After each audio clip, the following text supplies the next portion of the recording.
Hello everybody, Dr. Borges here. I just had an insight I'd like to talk to you guys about. Dr. Borges, obstetric anesthesia specialist here, and one thing that people don't think about when they're starting to use ultrasound, when you use ultrasound for epidurals, you start going actually more frequently at L304, which is, I know, what everybody wants. But it's been proven that with palpation, at least 50% of the time, when you don't use ultrasound, you are going to be higher than where you think you are, right?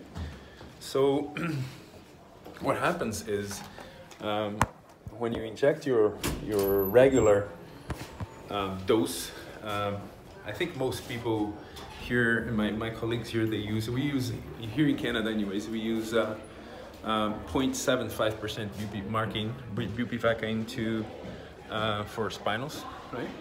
So we always talk to each other and say, how much do you use? And so people say 1.3, 1.4, 1.5. So usually people here, I think they use 1.5. I usually tend to be a little bit more generous, and I use 1.8 mLs for, I really like high spinals. But the other reason I use more local anesthetic is because I very likely go, my needle is actually below, actually at L304 as opposed to most of the time L203 or higher, right? So you end up having to use a little bit more anesthetic to reach the same clinical level of freezing, right? So some people start using ultrasound, they start noticing that their spinals become lower.